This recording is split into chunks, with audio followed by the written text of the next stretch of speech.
Hey everyone, and welcome as we continue our study through the New Testament, looking at the 250 events in the life of Jesus. And we're doing this study chronologically. If you've been following along with us, you know that by now. And we're going through the four Gospels. And like I said, there's about 250 events in the life of Jesus that we're looking at. And today we're looking at Jesus feeding the 4,000. His ministry is now, like we saw yesterday, is gone beyond Galilee.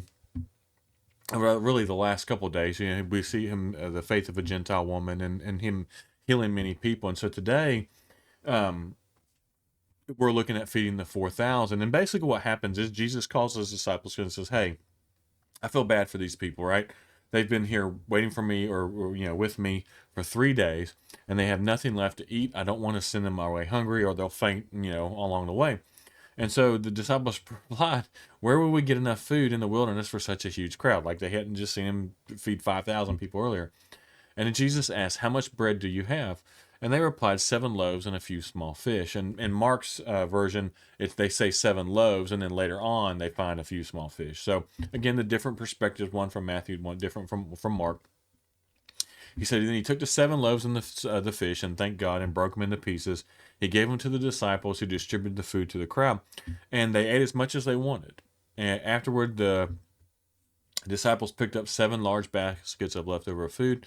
There were 4,000 men. So just like with the 5,000, more than likely there would have probably been 8 to 12,000 people, just depending on how many women were with men, how many children there were, and so that were fed in addition to all the women and children.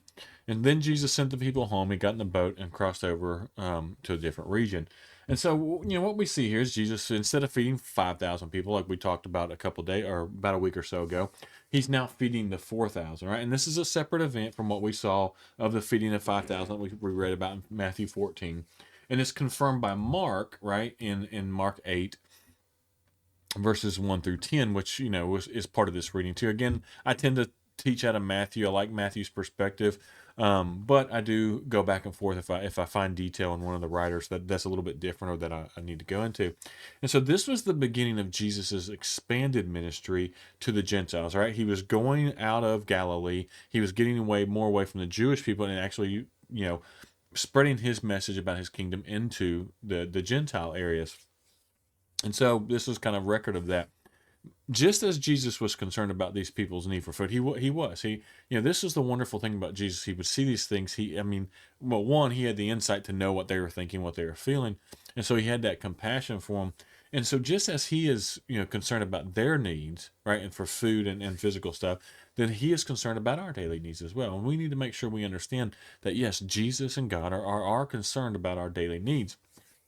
And then we see in Matthew 15:33 that he had already fed, like we talked about, 5,000 people with 5 loaves and 2 fish. Here, in the similar situations, the the disciples were perplexed. Because where are we going to get all the food? It's like, why did no one say, like, "Hey Jesus, can you do like you did last time with the 5,000? Let's feed the." It's, I don't know. I sometimes I come down hard on the disciples and the apostles, and I shouldn't, because I'm sure I would have been the same way, right? I would have been a Peter. I think more than anything, I always put my foot in my mouth. But we see this, and it's like, "Oh, what's wrong with you guys?" Right?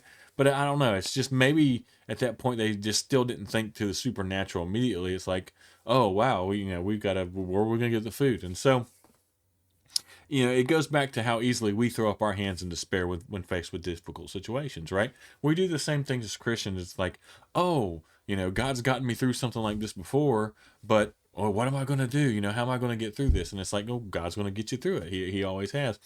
And so we often forget that God, right, has cared for us in the past, and he'll do the same now. And so we just got to do that. And so when facing a difficult situation, we have to remember that God, right, he cares for you, and he cares for us, and he's going to trust him. We need to trust him. I'm sorry.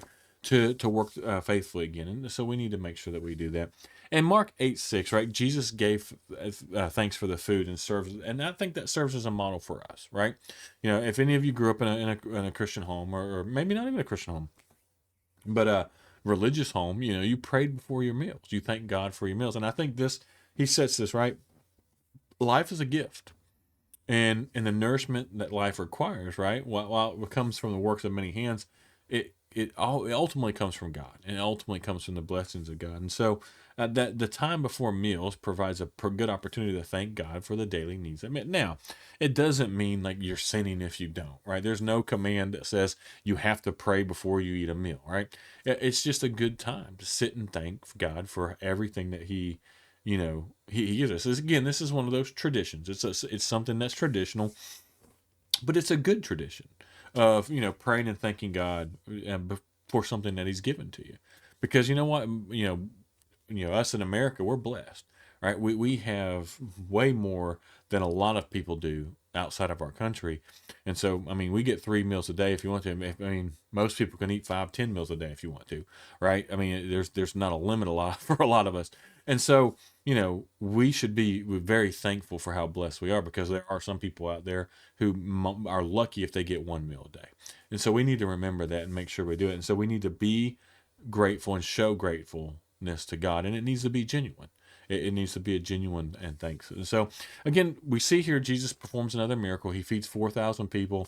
There's food left over when it goes, just like with the feeding of the 5,000. I'm sorry, he feeds 4,000 men, more than likely 8 to 12,000 people, and he cares for these people, and it just shows that he cares for their physical well-being, but he also cares for their spiritual well-being, and we need to make sure as Christians that we mimic this, that yes, we need to care for the physical well-being of people, even people we think don't deserve it. We talked about that a couple days ago. Even people we might have prejudice against, we need to be looking out for their physical and spiritual needs, even if we don't agree with them politically, ideology, religious wise, whatever it is. We still need to care for them and show love for them, just like Jesus did. As always, I appreciate y'all for watching these. And, if you haven't subscribed to our channel, please go ahead and do so. We're going to continue to produce, daily videos for now. We're going to eventually get into some little bit, maybe deeper videos, and some more asking questions, like meeting the needs of, what are you struggling with, those type of things. And so we may go off for get away from the daily videos, but we're going to try to produce some stuff that's really, things that people are struggling with as we get on down the line. So again, thank you so much for watching. As always, I appreciate it.